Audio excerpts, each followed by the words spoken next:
என்ன பண்ண போற? என்ன பண்ண போற?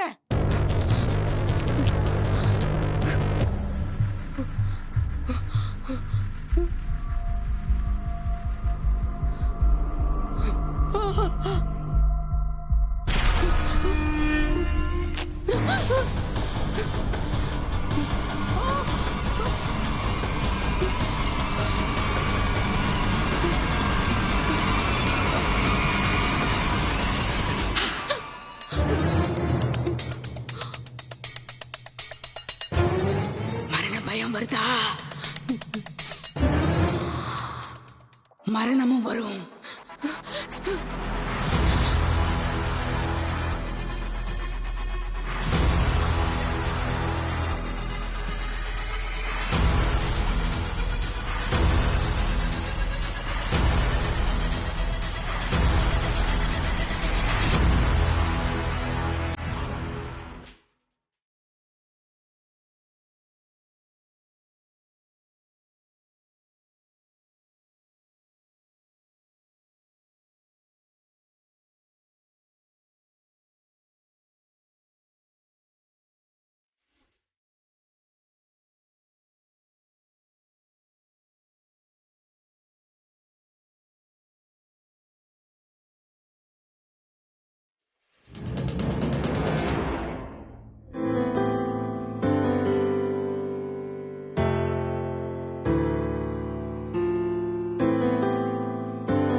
நானும் வந்ததுல இருந்து பாத்துட்டு இருக்கேன்.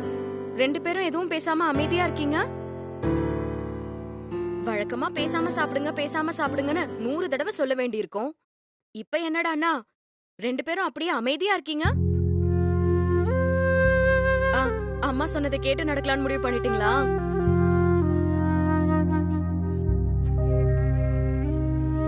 என்ன அம்மா மேல ஏதாவது கோவமா? உன்கிட்ட எல்லாம் கோவம் இல்லம்மா, எனக்கு கோவம் உத்ரா மேலதான். நான் அவ கூட விட்டுட்டேன். என்ன நீ அப்படிலாம் பண்ண கூடாது. எதுக்காக சண்டை போட்டுக்கிறீங்க? உத்ரா, நீயும் அந்த மாதிரி எல்லாம் பண்ணக்கூடாது, சரியா? இல்லம்மா, நடந்தது என்னன்னு கேளுங்க. அந்த ஸ்வேதா ஆண்டி வீட்டுக்குள்ள பிரச்சனை பண்ணாங்கல்ல, அந்த விஷயத்துல அப்பாப்பாக்கு நிப்பேன்னு அவ சொன்னா. அப்படின்னா அந்த ஸ்வேதா ஆண்டி செத்து போனாலும் தப்பு இல்லைங்கிற அவ. என்ன ருத்ரா? ஆனா நான் உங்க பக்கம் தான் நிப்பேன்னு சொன்னேன். உடனே அவ என்கிட்ட கோச்சுக்கிட்டா. ஏய், சும்மா நல்லவ மாதிரி பேசாத. அம்மாவும் சரி அப்பாவும் சரி என் பக்கம் தான். நீ போய் அந்த பணியார சோற பாட்டி இருக்காங்களே அவங்க பக்கம் நின்னுக்கோ. அந்த பாட்டி கூட உன் சொந்த பாட்டி இல்ல, கோயில்ல கடந்த உன்னை தூக்கி வளர்த்திருக்காங்க. ருத்ரா, என்ன பேசுற நீ? அவகிட்ட மன்னிப்பு கேள. அப்படிலாம் பேசக்கூடாது. போமா, என்னால மன்னிப்பெல்லாம் கேட்க முடியாது. இங்க பாரு உத்ரா, முன்னாலதான் இவ்வளவு பெரிய பிரச்சனையும். அன்னைக்கு அப்பா ஸ்வேதா ஆண்டிய சாட்டையால அடிச்சு விரட்ட போனாரு. நீ என்ன சொன்ன? அடிக்க வேண்டாம், அவங்க இங்கே இருக்கட்டும் சொன்னியா? அதுக்கப்புறம் பார்த்தா மறுபடியும் இன்னொரு தடவை பிரச்சனை பண்ணப்போ கிருஷ்ணன் அங்கிளுக்கு அவங்கள கல்யாணம் பண்ணி வைங்கன்னு சொன்ன. அதெல்லாம் கேட்டு கேட்டு அவங்கள இருக்க சொல்லவும் தான் இவ்வளவு பிரச்சனையும். அவங்க சொல்லி கொடுத்ததை வச்சு நீயே குழப்பத்தை உண்டு பண்றியா? இப்ப இங்க வந்து நல்லவ மாதிரி பேசுறியா? இப்ப அப்பாவை கல்யாணம் பண்ணிக்கிறேன்னு அவங்க சொல்றது, வீட்டுக்குள்ள பிரச்சனை பண்றது, இது அத்தனையும் உன்னாலதான். தெரியுமா உனக்கு? அப்படியெல்லாம் இல்ல. அப்படிதான். நீ வேற வீட்டு பொண்ணு, வேற வீட்டு பொண்ணு, வேற வீட்டு பொண்ணு. நீ வேற வீட்டு பொண்ணு, வேற வீட்டு பொண்ணு, வேற வீட்டு பொண்ணு. எங்க அம்மா கையில சாப்பிடுற தகுதி கூட உனக்கு இல்ல. ருத்ரா, ஏன் இப்படி எல்லாம் பேசி அவளை காயப்படுத்துற? இந்த மாதிரி எல்லாம் பேசக்கூடாது, இதெல்லாம் தப்பு. ருத்ரா, ருத்ரா நிக்க போறியா இல்லையா? அம்மா போமா, நீங்க அவளையே கொஞ்சுங்க, என்னை யாரும் பார்க்க வேண்டாம். ருத்ரா,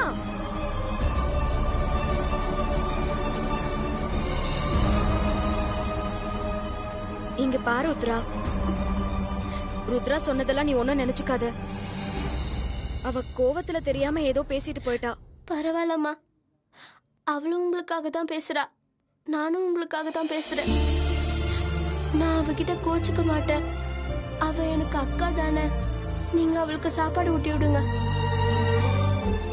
சரி, முதல்ல உனக்கு சாப்பாடு போட்டு கொண்டு வந்து கொடுத்துட்டு அதுக்கப்புறமா அவளுக்கு ஊட்டி விடுறேன். ம்.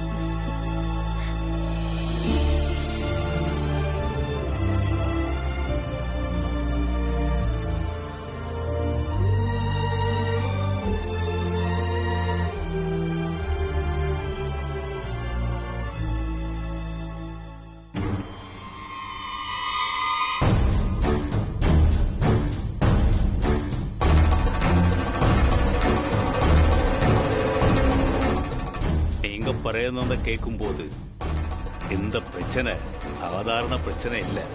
பிரச்சனை விஸ்வரூபம் எடுத்து நிக்குன்னு மாத்திரம் நான் அறியும். ஆமா, இறந்து போன சித்ராவோட ஆவி சுவேதாவோட உயிரை எடுத்து காட்டுறேன்னு சவால் விட்டுருக்குல்ல. இப்போ சுவேதாவை காப்பாத்தணும், அதுதானே பிரச்சனை.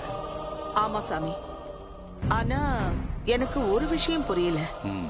இவ்வளவு நாள் இல்லாம எதுக்காக ஸ்வேதாவை சித்ரா கொல்லணும்னு துடிக்கிறா?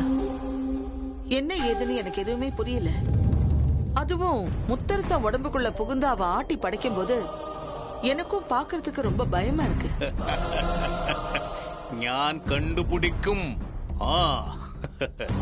ഈ നാഗ നമ്പൂതിരിയായിട്ടാകാതെ കാര്യം ഏതുമില്ല.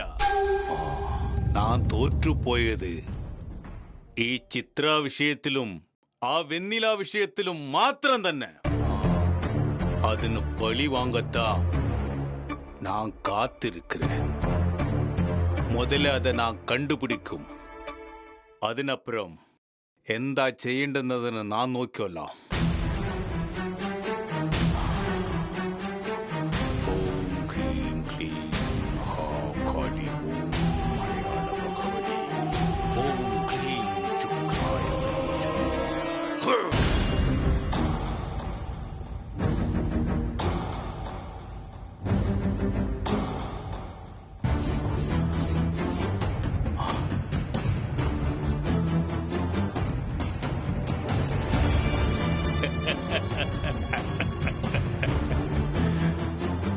இது തന്നെ നിന്റെ രഹസ്യമാ? ഞാൻ കണ്ടുപിടിച്ച് ஒரு மிகப்பெரிய உண்மை நான் அறிஞ்சு. இப்போ ഈ ചിത്രാவோட ஆவி ഈ பூலோகத்தில் தங்கியிருக்கும் காலம் இன்னும் 15 நாள்ல முடிய போகுது. அதுக்கப்புறம் ഈ சித்ரா ഈ பூலோகத்தில் இருக்கவே முடியாது. என்ன சாமி, ஆவிகளுக்கு கூட ஆயுள் காலம் இருக்கா என்ன? மனித அறிவுக்கு எட்டாத பல விஷயங்கள் இருக்கு. நமக்கு தெரியலங்கிறதுக்காக அது உண்மை இல்லைன்னு ஆகாது. இந்த மாதிரி விஷயங்களை கேள்வி கேட்காம நம்பித்தான் ஆகணும். மனுஷங்களுக்கு எப்படி ஆயுள் காலம் உண்டோ அதே போல ஆவிகளுக்கும் ஆயுள் காலம் உண்டு. சரிங்க சாமி, அதுக்கும் இதுக்கும் சம்பந்தம் உண்டு. தன்னோட ஆயுள் காலம் முடிகிறதுக்குள்ள சுவேதாவை பழி தீக்கிற வெறிய மனசுக்குள்ள சித்ரா வச்சுக்கிட்டு இருக்கா.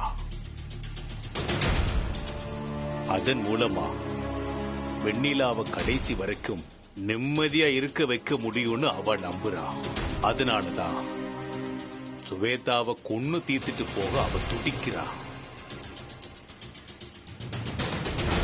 சரிங்க சாமி, அப்போ இவ்வளவு ஆக்ரோஷமா இருக்கிற சித்ரா கிட்ட இருந்து ஸ்வேதாவை எப்படி காப்பாத்துறது? அது ரொம்ப கஷ்டம். எனக்கு தெரிஞ்சு சித்ராவோட ஆக்ரோஷத்தை தடை போடுறதுக்கு ரொம்ப ரொம்ப பிரயாசப்படணும். அது கூட முடியுமான்னு தெரியல. 15 நாள்ல சித்ரா ஸ்வேதாவை கொன்னுடுவேன்னு சபதம் போட்டிருக்கா. அவளும் 15 நாள்ல இந்த உலகத்தை விட்டு போக போறான்னு சொல்றீங்க. அப்போ ஒண்ணு பண்ணுங்க, சித்ராவோட கண்ணுல இருந்து எப்படியாவது ஸ்வேதாவை ஒரு 15 நாளைக்கு மறைச்சிடுங்க. ஏதாவது அவளை ஒரு கல்லாவோ இல்ல ஒரு கிளியாவோ மாத்தி அவளை தப்பிக்க வச்சிருங்க. அது തന്നെ முடியாது. சுவேதா எந்த ரூபத்துல இருந்தாலும் ஆபத்து தான். ஆ சித்ரா நாம என்ன கஷ்டப்பட்டாலும் சுவேதாவை கண்டுபிடிச்சி கொலை பண்ணாம விட மாட்டான். அந்த வெண்ணிலாவை வாழ வைக்கணுங்கிறதுக்காகத்தானே அவ என்ன கொல்லணும்னு பாக்குறா. நான் சாகணும், அந்த வெண்ணிலா வாழணுமா? என்ன கொன்னுட்டு அவளை வாழ வைக்கணுங்கிற அந்த ஆசை நிறைவேறவே கூடாது. அதுக்கு பதிலா அந்த அந்த வெண்ணிலாவை கொல்லணும். அந்த வெண்ணிலாவோட சாவை பார்த்து சித்ரா பிரம்ம பிடிச்சு அப்படியே காத்தோட காத்தா கரைஞ்சு காணாம போயிடணும். அதை நான் பார்க்கணும். அது உங்களால முடியுமா? இங்க பாருமா, அப்படி நான் பண்ணினாலும் சித்ராவோட ஆவி உன்னை கொன்னுடும். இல்ல, என்னை காப்பாத்திக்கிறதுக்கு ஏதாவது ஒரு வழியை தேடி கண்டுபிடிக்கிறேன். முத்தரச மாமா கூட வாழ்ந்தே ஆகணுங்கிற வெறி இருக்கே, அந்த வெறியை எனக்கு ஒரு அசுர பலத்தை கொடுக்கும். எனக்கு வாழ்வா சாவாங்கிறத நான் பாத்துக்கிறேன். ஆனா வெண்ணிலாவை கொன்னே தீரணும். அதுக்கு மட்டும் ஏதாவது பண்ணுங்க.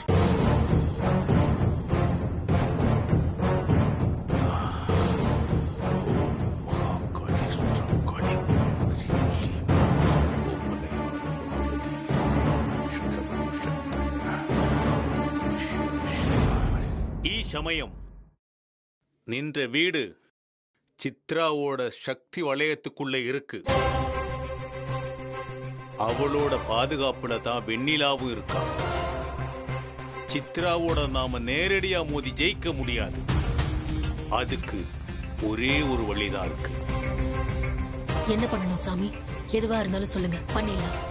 உன்னோட வீட்ல ஏதாவது ரகசிய அறையில என்ன கூட்டிட்டு போய் தங்க வைக்கணும்.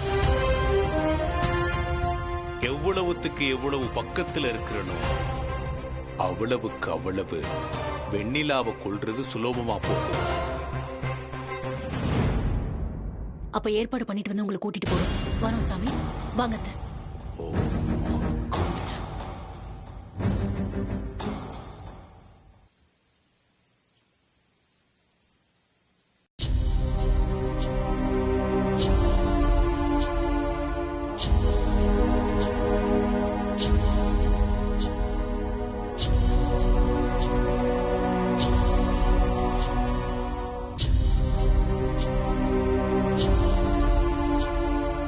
முத்துமாமா,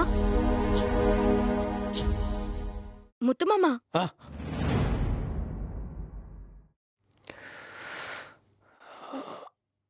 அடிச்சு போட்ட மாதிரி இருக்கு. உடம்பெல்லாம் வலிக்குது. உட்காரு.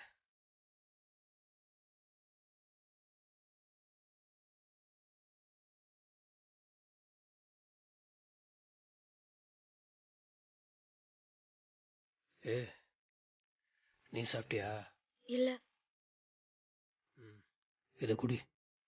இல்ல மாமா, நீ குடி. குடி. இல்ல முத்துமாமா, வேண்டாம். நீ சாப்பிட்டுருக்க மாட்ட. இந்த மாதிரிலாம் பண்ணுவேன்னு எனக்கு தெரியும். இந்தா இங்க வா, இங்க வா, இங்க. இந்தா குடி.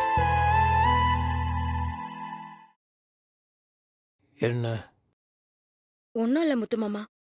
என்ன ஒன்றும் இல்லை? நாளைக்கு வீட்டில் ஏதாவது பூஜையா? விரதம் ஏதாவது இருக்கியா? அதெல்லாம் ஒன்னும் இல்லையே. அப்புறம் இது தொட்டாலே இன்னும் விலகி போகிற. உன்னை சமாதானப்படுத்தனே நான் முயற்சி பண்ணுறேன், புரியுதா? என்ன இல்லையே, ஏதோ ஒரு மாதிரி நெருடலாவே இருக்க. நீ தப்பா நினைச்சுக்காத முத்துமாமா. சித்ராக்கா உன் உடம்புல இருந்துட்டு இருக்கும் போது நீ என் மேல கை வச்சா எனக்கு சித்ராக்காவே கை வைக்கிற மாதிரி இருக்கு.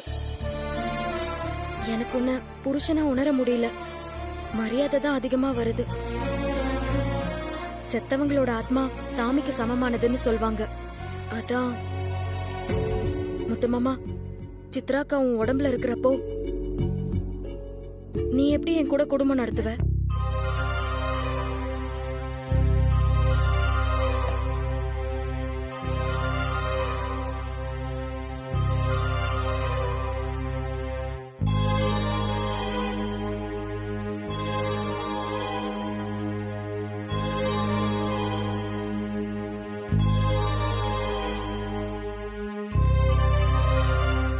சரி, எனக்கு புரியுது.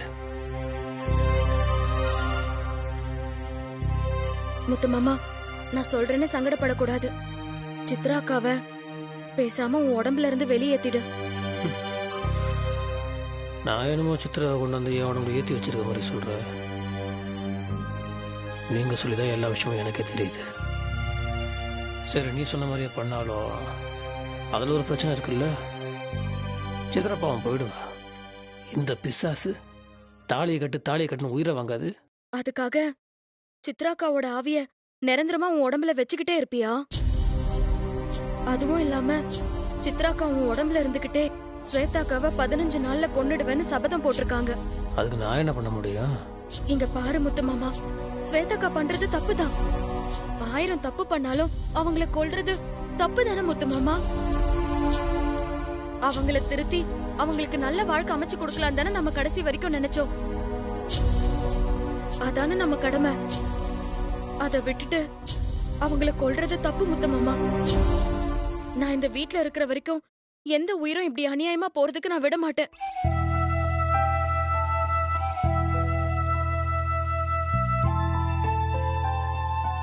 இப்ப நான் என்ன பண்ணா? சித்ராக்கா நீ சொன்னா கேப்பாங்க. நீ வா, வந்து அக்கா போட்ட முன்னாடி அன்னைக்கு வேண்டுனல அதே மாதிரி இப்பவும் வேண்டு.